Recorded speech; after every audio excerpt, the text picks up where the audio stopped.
Bonjour les enfants! Alors aujourd'hui nous allons parler d'Adam et Ève et plus précisément de la chute de l'homme. Vous avez peut-être pu le voir la semaine dernière. Adam et Ève étaient dans un jardin, on appelait le jardin d'Éden, dans lequel Dieu les avait placés et ils avaient tout ce dont ils avaient besoin.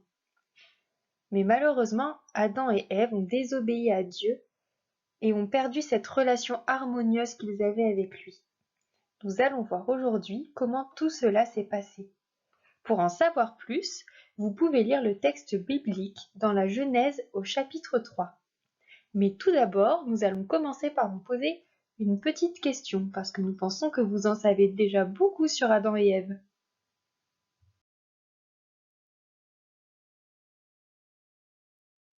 Quel animal est allé trouver Ève dans le jardin pour semer le doute dans son cœur? L'araignée? Le lézard? Le serpent? Ou la chauve-souris?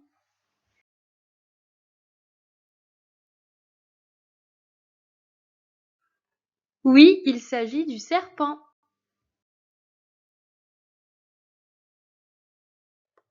En effet, c'est bien le serpent qui est venu trouver Ève, et il lui a dit: Dieu a-t-il vraiment dit: Vous ne mangerez aucun des fruits des arbres du jardin? Ève répondit: Nous mangeons du fruit des arbres du jardin. Cependant, en ce qui concerne le fruit de l'arbre qui est au milieu du jardin, Dieu a dit: Vous n'en mangerez pas et vous n'y toucherez pas, sinon vous mourrez. Le serpent dit alors à la femme: Vous ne mourrez absolument pas, mais Dieu sait que le jour où vous en mangerez, vos yeux s'ouvriront, et vous serez comme Dieu. Vous connaîtrez le bien et le mal. Ève va-t-elle goûter le fruit? Oui ou non? Avant de répondre à la question, il faut savoir que c'est le diable qui est venu tromper Ève dans le jardin au travers du serpent. Le diable est aussi appelé le père du mensonge, et son but, c'est de séparer l'homme de Dieu. Pour répondre à la question, en effet, Ève a mangé du fruit, car elle a douté de la parole de Dieu. C'est ainsi qu'elle a désobéi.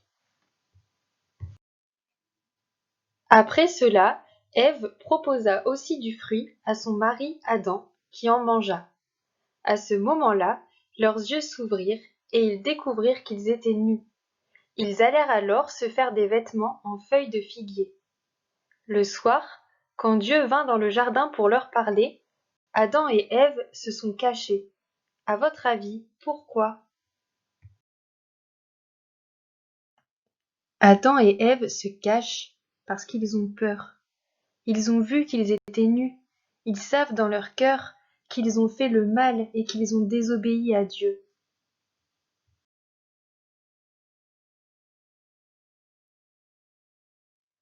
Dieu avait annoncé à Adam et Ève que s'ils goûtaient le fruit de l'arbre du bien et du mal, ils mourraient. Parce qu'ils ont désobéi à Dieu, Dieu les a chassés du jardin d'Éden. Après avoir été chassés du jardin d'Éden, Dieu leur expliqua les conséquences de leur péché. Maintenant, l'homme récoltera les fruits et les légumes de la terre avec beaucoup de peine et de sueur au milieu des ronces et des épines, et la femme aura des enfants dans la douleur. Désobéir à Dieu cause toujours notre malheur. La Bible dit dans Romains chapitre 6 verset 23, en effet, le salaire du péché c'est la mort.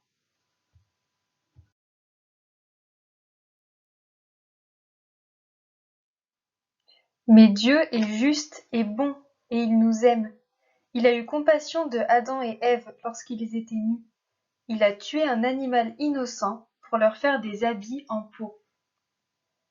Pour nous, Dieu a aussi sacrifié son Fils Jésus pour prendre nos péchés. Dans la suite du texte de Romains chapitre 6 verset 23, il est dit: Mais le don gratuit de Dieu, c'est la vie éternelle en Jésus-Christ, notre Seigneur.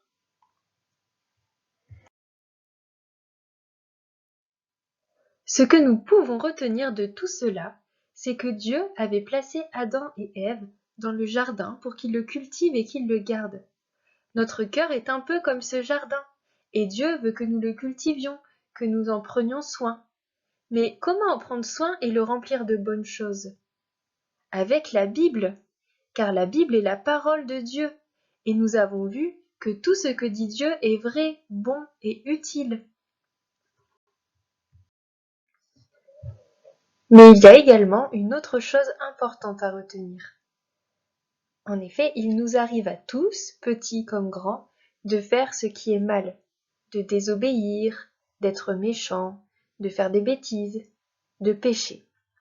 Mais lorsque c'est le cas, ne nous cachons pas comme Adam et Ève, mais reconnaissons ce que nous avons fait devant Dieu et demandons-lui pardon. Dieu est bon et il nous pardonne toujours, car Jésus, son Fils, a déjà tout payé pour nous. Voici le verset à mémoriser pour aujourd'hui. Tous ont péché, en effet, et sont privés de la gloire de Dieu. Romains 3, verset 23.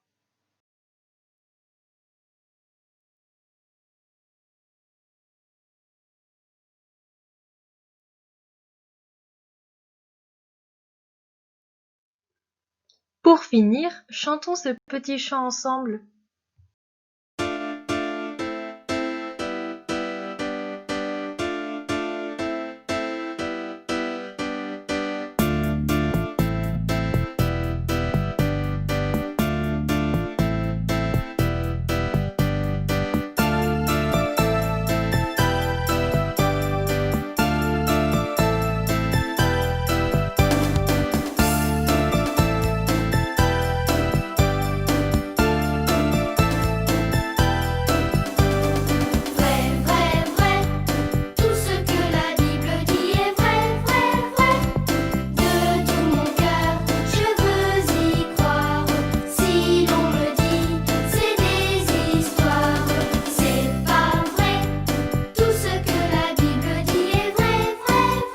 Je crois que